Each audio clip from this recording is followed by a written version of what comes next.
dari kita terkait tentang aspek etika dan legal ya. Walaupun ini topik yang terakhir, tapi justru inilah yang menurut saya satu hal yang pertama-tama harus disusun, harus establish kalau suatu negara akan memulai program transplant. Ya, kita tahu bahwa program transplant ini berbeda dengan prosedur yang lainnya. Itu ada keterlibatan dua orang, ya, baik yang satu sebagai pasien atau resipien, yang satu lagi sebagai donor. Dan tentunya menarik karena ini akan banyak aspek atau celah-celah dari segi etika dan legal yang bisa bukan hanya menghambat program, tapi juga justru bisa jadi dimanfaatkan oleh pihak-pihak tertentu untuk mendapatkan keuntungan. Ya. Jadi ini salah satu hal yang penting, bahwa program transplant itu harus betul-betul diatur, harus betul-betul dikendalikan. Tapi di sisi yang lain juga jangan sampai aturan hukum etika itu justru menjadi pembatas sehingga suatu program transplantasi di suatu negara tidak bisa berjalan atau sulit berjalan sama sekali. Jadi ini adalah betul-betul harus ada keseimbangan bagaimana kita mengatur, meregulasi, dan kemudian juga bagaimana kita bisa memberikan di saat yang bersamaan kita bisa memberikan kemudahan baik kepada rumah sakit, kepada medis ataupun kepada masyarakat untuk mendapatkan atau untuk menjalankan program transplantasi ini. Dan saya rasa untuk membicarakan hal ini tidak ada yang lebih tepat untuk menyampaikannya selain Dr. Andreas. Dr. Andreas Andri Lensun, spesialis bedah bedah toraks kardiovaskuler.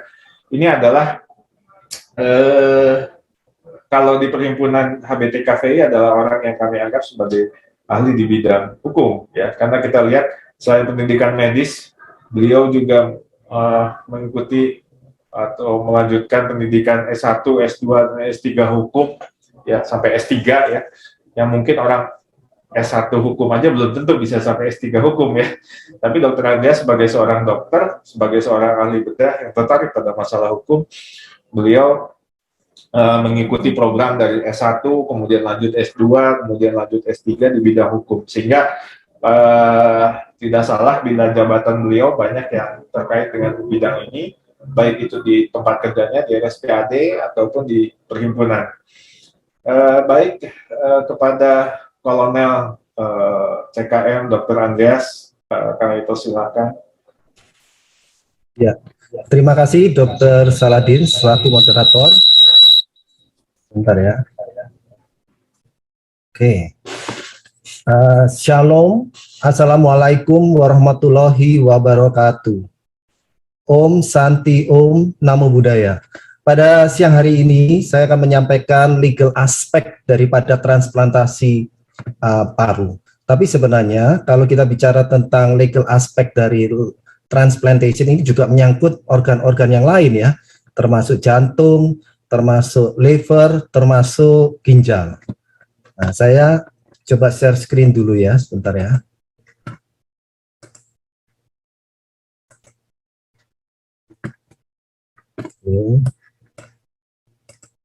Ya, jadi pada sore hari ini saya akan bicara tentang aspek hukum transplantasi organ.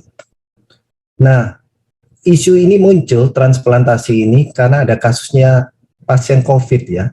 Ternyata di salah satu negara pasien COVID yang mengalami gagal paru, ya, dan bisa selamat karena dilakukan transplantasi double lung, ya, dan orangnya masih muda. Nah, bagaimana di Indonesia? Nah, ternyata di Indonesia belum dipersiapkan, ya, untuk lung transplantation. Jadi hanya sampai di penanganannya untuk COVID ini sampai di ECMO, dan di tempat saya juga di RSPAD, tulang pasiennya juga meninggal setelah dipasang ECMO, ya, setelah mengalami COVID sekian lama. Nah, kita lihat di sini, saya mengambil data dari tahun 2018, ternyata dari transplantasi, kegiatan transplantasi global, kalau kita lihat yang warna abu-abu ini tidak ada data, termasuk di Indonesia. Bandingkan misalnya dengan Australia, yang warna hijau ini, terus hijau pekat, berarti ini cukup banyak transplantasi di Amerika Serikat maupun Amerika Utara, mungkin di Eropa juga, di Rusia, di Asia. Tapi di Indonesia bagaimana? Menjadi tanda tanya. Khususnya untuk lung transplantation juga pada tahun 2018, kita melihat belum ada ini datanya di Indonesia. Walaupun tadi disebutkan ya oleh Dr. Saladin bahwa Indonesia pernah mencoba melakukan transplantasi paru. Nah, kalau kita bicara tentang aspek hukum, kita akan melihat juga asal daripada donor organ paru itu. Ada yang dinamakan donor hidup. Kalau kita bicara donor hidup, biasanya yang didonorkan hanya satu paru atau satu lobus, ya. Kalau kita bicara tentang dua paru yang didonorkan, itu berarti orangnya akan diambil sebagai orang yang sudah meninggal dunia atau mati batang otak, MBO. Nah, kita ketahui bahwa kalau kita bicara aspek hukum, maka di dalam sistem hukum tidak hanya terdiri dari substansi hukum. Substansi hukum itu misalnya peraturan tertulisnya, peraturan tertulis hukumnya. Kita mengacu kepada teori dari Lawrence M. Friedman. Beliau ini seorang guru besar hukum dari Stanford University. Jadi sistem hukum itu memiliki 3 subsistem di bawahnya, yaitu adalah legal substance, substansi hukum, ini berupa materi hukumnya ya, undang-undang, hukum positif, ius constitutum, hukum yang berlaku di suatu tempat atau negara yang tertulis. Yang legal structure ini adalah misalnya lembaga peradilan, lembaga legislatif yang membentuk undang-undang, kemudian para hakim, polisi, jaksa, lawyer. Kemudian yang tidak kalah pentingnya adalah legal culture, budaya hukum, yang ini kurang diperhatikan. Nah, untuk bicara tentang transplantasi organ ini hukumnya supaya tercapai efektif, maka ketiga hal ini harus betul-betul diperhatikan. Tidak hanya melihat legal substance-nya saja, substansi hukumnya. Nah, tapi pada siang hari ini kita akan belajari satu persatu yang sudah ada di Indonesia. Nah, kalau kita lihat gambar ini, kalau Bapak Ibu lihat gambar ini, gambar yang kanan ya, dikatakan Lawrence M. Friedman, legal system itu terjadi legal substance. Pada gambar kiri ya, peraturan perundang-undangan yang mengatur apapun di Indonesia termasuk transplantasi, itu punya hierarki berbentuk seperti piramid. Jadi makin ke atas itu makin tinggi peraturan perundang-undangan. Dan ada asas mengatakan lex superior derogat legi inferior. Jadi aturan yang di atas itu mengatur aturan yang di bawah. Dan aturan yang di bawah, lex inferiornya tidak boleh bertentangan dengan aturan di atasnya. Dan saya dapati dalam suatu penelitian, semakin tinggi suatu tataran peraturan undang-undang, substansinya itu semakin umum, semakin abstrak, semakin tidak detail, semakin tidak operasional. Jadi suatu peraturan perundang-undangan itu harus ada aturan di bawahnya, ya. Aturan di bawahnya yang makin ke bawah makin khusus, makin konkret, makin operasional, dan semakin detail. Nah, kita lihat satu persatu legal substance yang ada di Indonesia. Ya, ini berupa segitiga, karena kurang jelas nanti saya sampaikan yang lebih jelas. Saya juga sampaikan di sini ada norma lain yang sangat berpengaruh pada penyelenggaraan transplantasi di Indonesia. Itu namanya norma agama. Nah, ternyata saya dapatkan dari Fatwa MUI nomor 11, 12, 13 tahun 2019, nah, fatwa ini sudah mengatur ya mengenai transplantasi pada nomor 11, pada nomor 12 tentang pendonor mati, nomor 13 mengenai pendonor hidup untuk orang lain. Nah, kita lihat bahwa peraturan perundang-undangan di Indonesia itu mengikuti tataran peraturan undang-undang menurut teori dari Hans Kelsen. Hans Kelsen ini hidup di Austria. Ini seorang ahli hukum dari Jerman ya, dan Hans Nawiaski. Yang paling tinggi adalah Staatsfundamentalnorm, Grundnorm, Grundgesetz, dan seterusnya. Makin ke bawah makin rendah. Demikian di Indonesia sebenarnya ada tata hukum yang mengatur urutan perundang-undangan. Yang paling tinggi adalah Undang-Undang Dasar 45, terus TAP MPR, Undang-Undang aturan atau peraturan pemerintah pengganti undang-undang, di bawahnya persis ada peraturan pemerintah, kemudian peraturan presiden, di bawahnya ada peraturan provinsi dan kabupaten. Nah, pada kesempatan ini saya akan menyampaikan sekilas supaya teman sejawat bisa melihat bahwa sudah ada peraturan perundang-undangan secara hukum di Indonesia, yaitu dimulai dari Undang-Undang Dasar Negara Republik Indonesia sampai kepada keputusan Peraturan Menteri Kesehatan, keputusan Menteri Kesehatan. Kita melihat satu persatu secara sekilas saja ya, karena waktunya. Nah, kita lihat dari Undang-Undang Dasar Negara Republik Indonesia tahun 1945. Pada pasal 28H itu sudah diatur, dikatakan setiap orang berhak hidup sejahtera lahir dan batin, dan seterusnya, serta berhak memperoleh pelayanan kesehatan.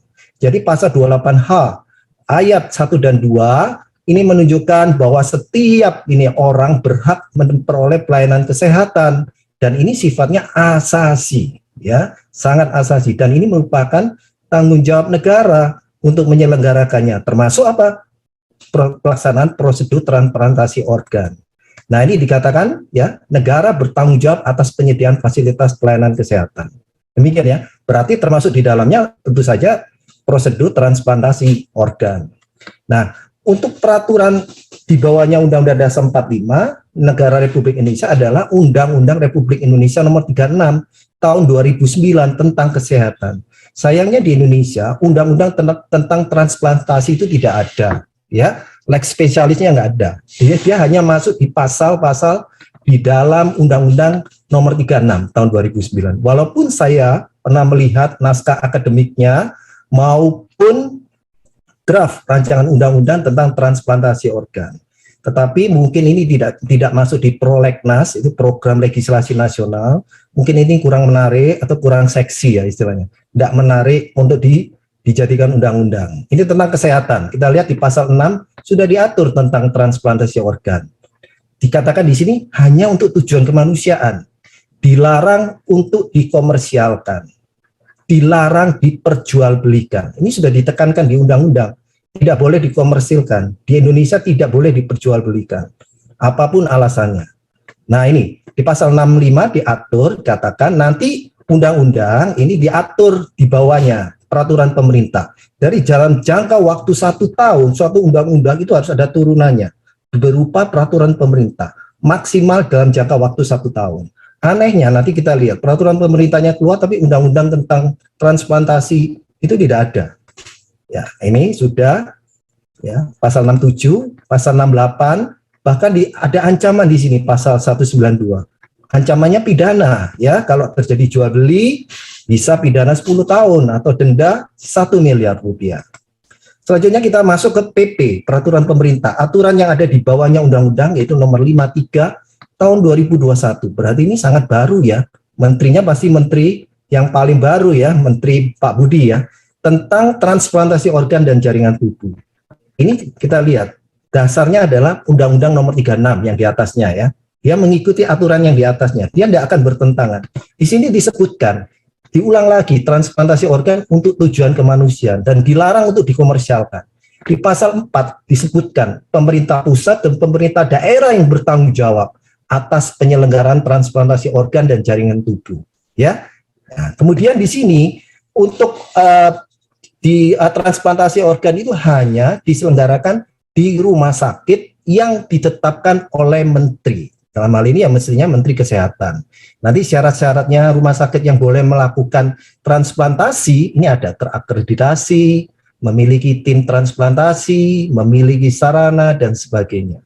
Di sini juga disebutkan di peraturan pemerintah ada pendonor hidup dan pendonor mati batang otak ya.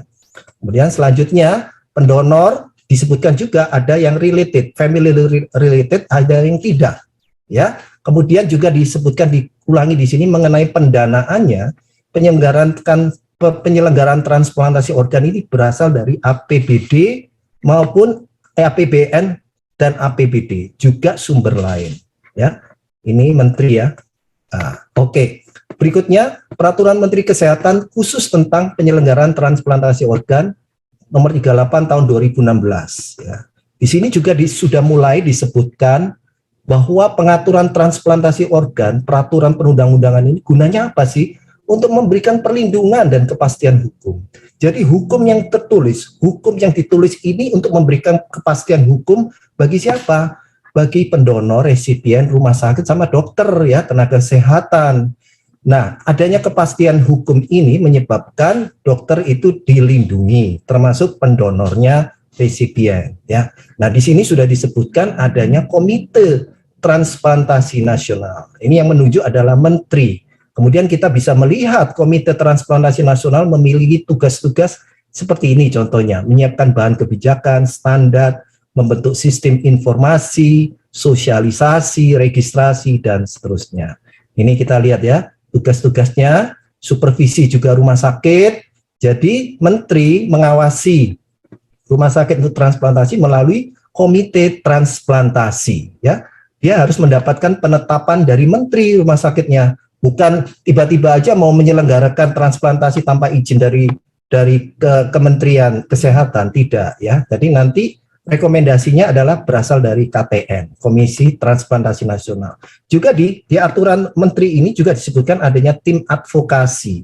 Jadi kalau ada orang yang donor hidup, khususnya donor hidup ya, bila akan memberikan donor, dia harus melalui tim advokasi. Di dalamnya ada ahli hukum, psikiatrik forensik, ada tokoh masyarakat. Untuk apa? Menggali, mencari apakah ada unsur jual beli di dalam pendonoran ini. Ya, dan saya kebetulan adalah ketuanya tim advokasi di RSPAD Gatot Subroto untuk advokasi ini ginjal ya. Nah, di sini disebutkan juga pendonor hidup dan pendonor mati batang otak. Oke, ini selanjutnya. Jadi syarat medis tadi sudah disebutkan, administrasi dilewati saja ya, dilihat. Nah, untuk warga negara asing apakah boleh? Boleh ini. Ya, tetapi ini disebutkan ini harus memiliki calon pendonor yang berasal dari negara yang sama dan memiliki hubungan darah atau suami istri. Boleh jadi ya warga negara asing di transplantasi di Indonesia. Asal pendonornya tidak boleh ngambil dari Indonesia. Nah, ini tidak tahu nanti akan dirubah atau bagaimana, kita lihat. Nah, berikutnya pengelolaan data calon pasien sudah semua ya, Komite Transplantasi Nasional semua ini yang bertanggung jawab. Ya, kita lewati pendanaan, kemudian ingat ya, di dalam transplantasi ini dibutuhkan peran serta masyarakat. Kenapa? Karena yang mendonorkan itu masyarakat. Jadi masyarakat harus terlibat mempromosikan, mensosialisasikan dalam hal menyumbang organ tubuhnya secara sukarela. Ya kalau enggak siapa yang mendonorkan? Ya pasti tidak ada orang lain kecuali masyarakat ya. Komite Transplantasi Nasional bertanggung jawab terhadap pengelolaan sistem informasi dan seterusnya ya kita. Nah ini dari menterinya Nila Farid Muluk. Berikutnya, saya akan sampaikan peraturan Menteri Kesehatan tentang kematian. Di sini dijelaskan, saya lewati aja ya. Jadi kematian di sini disebutkan, tadi disebutkan oleh Dr. Yanto juga, ada dua. Kematian secara klinis, ya, konvensional, atau kematian mati batang otak. Kalau secara klinis, konvensional, ini sudah menjadi bahasa hukum ya, dan telah berhentinya fungsi sistem jantung sirkulasi dan sistem pernapasan. Untuk penentuan mati batang otak itu ada syaratnya loh, di peraturan menteri ini, yaitu terdiri dari 3 orang.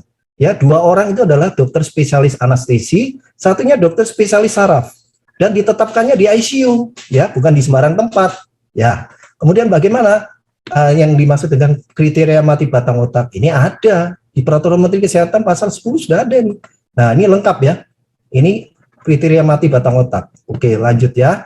Nah, untuk donor biasanya terapi bantuan hidup itu diteruskan sampai organnya diambil, gitu ya. Tetap di ICU, dipertahankan ventilatornya supaya jantung parunya tetap berfungsi sampai organnya diambil. Khususnya kalau nggak jantung, ya paru-paru yang ini double ya, yang bilateral. Ini pemanfaat organ sudah saya lewati saja. Ini dari menteri yang sebelumnya, ya. Kemudian saya akan tunjukkan bahwa Menteri Kesehatan sudah mengeluarkan keputusan menteri siapa menjadi ketua transplantasi nasional KTN-nya. Ya ini ya tugas-tugasnya ya. Jangka waktu kerjanya 3 tahun ya. Dan ini juga disebutkan sudah membentuk tim ad hoc dan kita sudah membentuk tim ad hoc. Di antaranya ya kita berempat ini kalau nggak salah yang ada di webinar ini yang jadikan tim ad hoc ya kalau nggak salah ya. Cuma saya nggak masukkan nama-namanya di sini ya. Nah ini Pak Budi, Menteri Kesehatan kita. Kemudian, nah siapa ketuanya adalah Profesor Dr. Budi Sampurna, SH, SPF, SPKP, DFM. Sedangkan wakil ketuanya adalah Dirjen Pelayanan Kesehatan Rujukan. Ya, sekretarisnya ini Pak Joko Wibisono dari RSPAD. Ini, nah saya mau tunjukkan ini fatwa MUI yang sudah keluar dari pendonor hidup untuk orang lain nomor 13 tahun 2019. Ini ya. Ini syarat-syaratnya, ketentuannya ya. Terdapat kebutuhan yang mendesak, yang dibenarkan, tidak ada daror bagi pendonor, ya, tidak diperoleh upaya medis lain, sifatnya tolong menolong. Ini kriterianya, ya. Ditandatangani oleh siapa? Mantan ketua MUI, yaitu Wapres kita, Profesor Dr. Kiai Haji Ma'ruf Amin, ya. Kemudian untuk donor mati juga kriteria mati batang otak sudah sama dengan yang dikeluarkan oleh ID, hukum maupun ini sama, ya. Ini tentang pendonor mati untuk orang lain sudah ada. Jadi dari norma agama tidak ada konflik norma, ya, tidak terdapat konflik norma. Jadi semuanya sinkron, harmonis, ya, tidak ada konflik norma. Soalnya kalau ada konflik norma itu akan sulit sekali. Nah, mungkin konflik normalnya ini berkaitan dengan budaya hukum ini, ya. Apa itu isu-isunya? Nanti kita lihat. Nah, dari segi struktural, legal structure, maka ini berkaitan dari para penegak hukum. Tadi saya sebutkan polisi, hakim, jaksa. Kemudian sistem peradilannya bagaimana? Tanggapan sistem peradilan terhadap transplantasi organ ini. Kemudian lembaga-lembaga badan-badan hukum yang membuat undang-undang, termasuk di dalamnya adalah DPR. Bagaimana membuat aturan perundang-undangan, kebijaksanaan, dan sebagainya. Termasuk di dalamnya nanti sampai ke perda provinsi maupun perda kabupaten, kota madya, karena itu bersangkutan dengan dananya, ya, anggarannya. Nah, berikutnya adalah kita bicara tentang budaya hukum. Budaya hukum itu akan kita lihat dari sikap, perilaku, dan kata-kata seseorang. Dan itu harus ada pengetahuan yang masuk. Nah, kalau pengetahuan hukumnya tidak ada mengenai transplantasi, konsep mati, konsep kepemilikan, maka budaya hukumnya nggak ada. Padahal di Indonesia berlaku asas fiksi hukum. Jadi kalau suatu peraturan perundang-undangan sudah diundangkan, dimasukkan lembaran negara, itu dianggap berlaku, walaupun orang itu tidak tahu. Dan ini asas fiksi ini membuat para penegak hukum ini kurang gencar, ya, untuk mensosialisasi pengetahuan hukum. Sehingga SBY mengeluarkan Perpres nomor 1 tahun 2007, jadi harus disosialisasi. Kemudian di pendidikan hukum juga harus sosialisasi budaya hukum, supaya terbentuk budaya hukum yang kalau dari dalam namanya internalisasi, kalau dari luar, dipaksa dari luar, itu namanya law is a tool of social engineering. Paksa eksternal, pemaksaan eksternal, ya. Ini internal di para penegak hukum, eksternalnya dari masyarakat, ya. Ini coba lihat ya, konsep kematiannya sama enggak?